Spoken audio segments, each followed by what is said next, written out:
ಆದುದೆಲ್ಲ ಒಳ್ಳೆಯದಕ್ಕೆ ಆಗಿದೆ, ಆಗುವುದೆಲ್ಲ ಒಳ್ಳೆಯದೇ ಆಗುತ್ತಿದೆ, ಆಗಲಿರುವುದು ಸಹ ಒಳ್ಳೆಯದೇ ಆಗಲಿದೆ.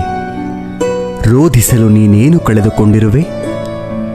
ಕಳೆದುಕೊಳ್ಳಲು ನೀನು ತಂದಿರುವುದಾದರೂ ಏನು? ನಾಶವಾಗಲು ನೀನು ಮಾಡಿರುವುದಾದರೂ ಏನು? ನೀನೇನು ಪಡೆದಿದ್ದರೂ ಅದನ್ನು ಇಲ್ಲಿಂದಲೇ ಪಡೆದಿರುವೆ. ಯಾವುದು ನಿನ್ನ ಭಾಗ್ಯದಲ್ಲಿ ಇದೆಯೋ ಅದು ನಿನಗೆ ಸಿಕ್ಕೇ ತೀರುತ್ತದೆ. ಯಾವುದು ನಿನ್ನದಲ್ಲವೋ ಅದು ನೀನು ಎಷ್ಟೇ ಪ್ರಯತ್ನಿಸಿದರೂ ಸಿಗಲಾರದು. ಚಿಂತೆ ಬಿಡು.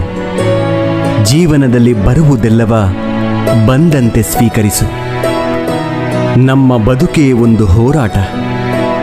ಈ ಹೋರಾಟದಲ್ಲಿ ನಾವು ಮಾಡುವ ಕಾರ್ಯವನ್ನು ಪ್ರಾಮಾಣಿಕವಾಗಿ ಮಾಡಬೇಕು. ಏನು ಆಗಬೇಕೋ ಅದು ಆಗೇ ತೀರುತ್ತದೆ. ಅದನ್ನು ತಡೆಯಲು ನಮ್ಮಿಂದ ಸಾಧ್ಯವಿಲ್ಲ. ಸತ್ಯದ ದಾರಿಯಲ್ಲಿ ಹೋಗು. ನೀನು ನಡೆಯುವಾಗ ಪಾತಾಳಕ್ಕೆ ಬಿದ್ದರೆ ನಿನ್ನನ್ನು ಮೇಲೆತ್ತಲು ನಾನು ಬಂದೇ ಬರುತ್ತೇನೆ. ಸ್ವರ್ಗದಲ್ಲಿ ಎಲ್ಲವೂ ಇದೆ, ಆದರೆ ಸಾವಿಲ್ಲ. ಭಗವದ್ಗೀತೆಯಲ್ಲಿ ಎಲ್ಲವೂ ಇದೆ, ಆದರೆ ಸುಳ್ಳಿಲ್ಲ. ಜಗತ್ತಿನಲ್ಲಿ ಎಲ್ಲವೂ ಇದೆ, ನೆಮ್ಮದಿಯಿಲ್ಲ. ಇವತ್ತಿನ ಎಲ್ಲ ಮಾನವರಲ್ಲಿ ಎಲ್ಲವೂ ಇದೆ, ಆದರೆ ಶಾಂತಿಯಿಲ್ಲ. ಮನಸ್ಸಿಗೆ ಮದವೇರಿದಾಗ ಸ್ಮಶಾನದಲ್ಲಿ ತಿರುಗಾಡಿ ಬರಬೇಕಂತೆ. ಏಕೆಂದರೆ ಅಲ್ಲಿ ನಾನು ನನ್ನಿಂದಲೇ ಎಂದು ಹೇಳಿದ ಎಷ್ಟು ಜನ ಮಣ್ಣಾಗಿರುವವರು ಕಾಣಸಿಗುತ್ತಾರೆ. ಭಗವಂತ ತಡ ಮಾಡಿದರೂ ನ್ಯಾಯ ಮಾಡುತ್ತಾನೆ, ಆದರೆ ಅನ್ಯಾಯ ಮಾಡುವುದಿಲ್ಲ. ತಡ ಆಗುವುದರ ಹಿಂದೆ ಅದ್ಭುತಗಳು ನಡೆಯುತ್ತವೆ. ಕಾದು ನೋಡಬೇಕಷ್ಟೇ. ಎಲ್ಲ ಹೇಳುತ್ತಾರೆ, ಮನುಷ್ಯ ಖಾಲಿ ಕೈಯಲ್ಲಿ ಬರುತ್ತಾನೆ, ಖಾಲಿ ಕೈನಲ್ಲಿ ಹೋಗುತ್ತಾನೆ ಎಂದು.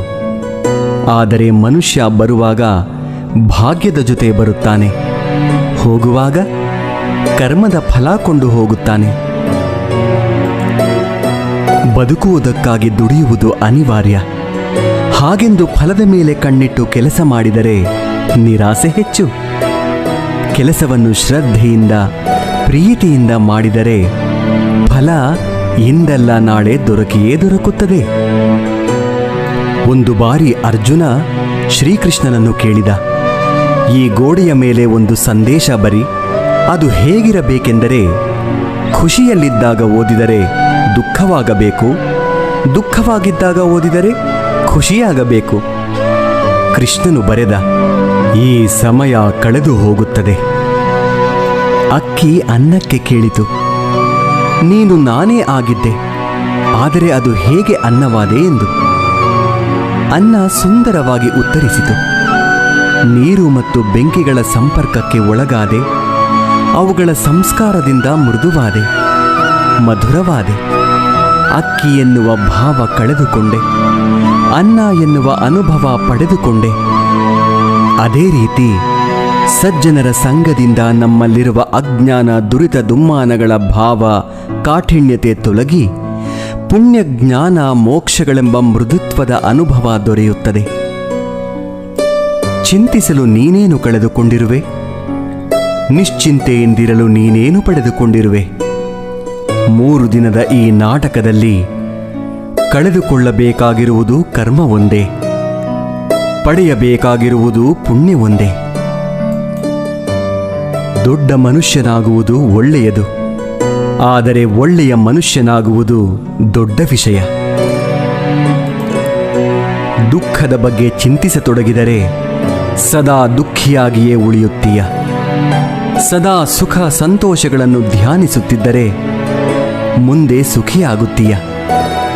ಏಕೆಂದರೆ ಮನಸ್ಸು ಯಾವುದರ ಬಗ್ಗೆ ಹೆಚ್ಚಾಗಿ ಧ್ಯಾನಗೊಳ್ಳುವುದೋ ಅದೇ ಸಕ್ರಿಯವಾಗುವುದು. ಪರಮಾತ್ಮನಲ್ಲಿ ಏನನ್ನಾದರೂ ಬೇಡುವುದಾದರೆ ಪರಮಾತ್ಮನನ್ನೇ ಬೇಡು. ಪರಮಾತ್ಮ ನಿನ್ನವನಾದರೆ ಸರ್ವಸ್ವವೂ ನಿನ್ನದೇ. ಹೊಡೆತದ ನೋವನ್ನು ತಡೆದುಕೊಳ್ಳುವ ಶಕ್ತಿಯನ್ನು ನೀಡುವ ಭಗವಂತ ಸಮಯ ಬಂದಾಗ ತಿರುಗಿಸಿ ಹೊಡೆಯೋ ತಾಕತ್ತನ್ನು ನೀಡುತ್ತಾನೆ. ನೀವು ಪ್ರಯತ್ನಿಸುವವರೆಗೂ ನಿಮ್ಮೊಳಗಿನ ಶಕ್ತಿಯ ಅರಿವು ನಿಮಗಿರುವುದಿಲ್ಲ. ಪ್ರಯತ್ನ ನಿರಂತರವಾಗಿರಲಿ. ಒಂದು ವೇಳೆ ಮನುಷ್ಯ ತನ್ನ ನಿರೀಕ್ಷೆಗಳ ಮೇಲೆ ನಿರಂಕುಶ ಹಾಕಿ ತನ್ನ ವಿಚಾರಗಳನ್ನು ಬೇರಾವುದೋ ವ್ಯಕ್ತಿಯ ಪರಿವರ್ತನೆಯ ಬದಲು ತನ್ನ ಅಂತರಂಗವನ್ನು ಪರಿವರ್ತನೆ ಮಾಡುವ ಪ್ರಯತ್ನ ಮಾಡಿದರೆ ನಾವು ಸಂಬಂಧಗಳಲ್ಲಿ ಸಂತೋಷವನ್ನು ಹುಡುಕುವಲ್ಲಿ ಕಷ್ಟವಾಗುವುದೇ ಇಲ್ಲ. ಅರ್ಥಾತ್ ಸ್ವೀಕಾರ ಭಾವವೇ ಸಂಬಂಧದ ವಾಸ್ತವಿಕ ಅರ್ಥವಾಗುವುದು. ಸಮಸ್ಯೆ ಸವಾಲುಗಳನ್ನು ಯಾರು ಅವಕಾಶಗಳನ್ನಾಗಿ ಪರಿವರ್ತನೆ ಮಾಡಿಕೊಳ್ಳುತ್ತಾರೋ ಅವರು ಮಾತ್ರ ಬದುಕಿನಲ್ಲಿ ಗಟ್ಟಿಯಾಗಿ ನಿಲ್ಲಬಲ್ಲರು. ಒಂದು ಕಲ್ಲು ಒಂದು ಸಾರಿ ಮಾತ್ರ ಮಂದಿರಕ್ಕೆ ಹೋಗುತ್ತದೆ, ಹೋಗಿ ಭಗವಂತನಾಗುತ್ತದೆ. ಆದರೆ ಪ್ರತಿದಿನವೂ ಮಂದಿರಕ್ಕೆ ಹೋಗುವ ಮನುಷ್ಯನು ಮಾತ್ರ ಕಲ್ಲಾಗಿಯೇ ಇರುತ್ತಾನೆ. ಯಾವ ರಾಜನೂ ಸದಾಕಾಲ ರಾಜನಾಗಿರುವುದಿಲ್ಲ. ಯಾವ ಶ್ರೀಮಂತನೂ ಕೊನೆಯವರೆಗೂ ಶ್ರೀಮಂತನಾಗಿರುವುದಿಲ್ಲ. ಯಾವ ಬಡವನೂ ಕೊನೆಯವರೆಗೂ ಬಡವನಾಗಿಯೇ ಇರುವುದಿಲ್ಲ. ಈ ಜಗತ್ತಿನಲ್ಲಿ ಯಾವುದು ಕೂಡ ಶಾಶ್ವತವಲ್ಲ. ಪರಿವರ್ತನೆಯೇ ಜಗದ ನಿಯಮವಾಗಿದೆ. ಬದುಕಿನಲ್ಲಿ ಅತಿಯಾಗಿ ಮೌನವಾಗಿರುವುದು ಒಳ್ಳೆಯದಲ್ಲ. ಸಮಯಕ್ಕೆ ಸರಿಯಾಗಿ ತಪ್ಪುಗಳನ್ನು ವಿರೋಧಿಸುವುದನ್ನು ಕಲಿಯಿರಿ. ದೇವರು ನಮ್ಮ ಜೊತೆಗಿಲ್ಲ, ನಮ್ಮ ಮನಸ್ಸಿನಲ್ಲಿಯೂ ಇಲ್ಲ. ಕೇವಲ ನಮ್ಮ ಆತ್ಮವಿಶ್ವಾಸದಲ್ಲಿ ಇರುತ್ತಾನೆ.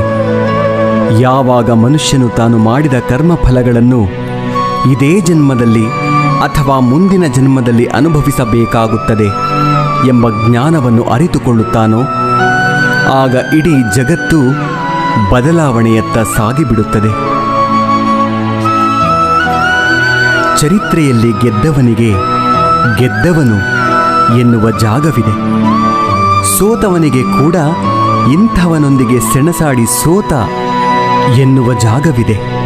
ಬದುಕಿನಲ್ಲಿ ಏನೇ ನಡೆದರೂ ಒಳ್ಳೆಯದೇ. ವರ್ತಮಾನದಲ್ಲಿ ಏನಾಗುತ್ತದೆಯೋ ಅದೆಲ್ಲವೂ ಉತ್ತಮವಾಗಿಯೇ ನಡೆಯುತ್ತದೆ. ಮುಂದೆ ಏನಾಗುವುದೋ ಅದೆಲ್ಲವೂ ಚೆನ್ನಾಗಿಯೇ ಇರುತ್ತದೆ. ಭವಿಷ್ಯದ ಬಗ್ಗೆ ಚಿಂತಿಸಬೇಡಿ, ವರ್ತಮಾನದಲ್ಲಿ ಜೀವಿಸಿ. ಒಂದು ಬಾರಿ ಅರ್ಜುನ ಶ್ರೀಕೃಷ್ಣನನ್ನು ಕೇಳುತ್ತಾನೆ, ಎಲ್ಲವೂ ಹಣೆಬರಹದಲ್ಲೇ ಬರೆದಿದ್ದರೆ ಪ್ರಯತ್ನಪಟ್ಟು ಫಲವೇನು ಎಂದು.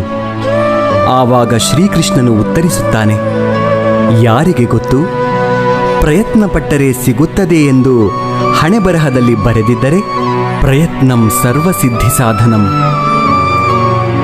ಒಮ್ಮೆ ನಾರದರು ಶ್ರೀಕೃಷ್ಣನನ್ನು ಕೇಳಿದರಂತೆ, ಈ ಪ್ರಪಂಚದಲ್ಲಿ ಎಲ್ಲರೂ ದುಃಖಿಗಳಾಗಿದ್ದಾರೆ ಏಕೆ ಎಂದು.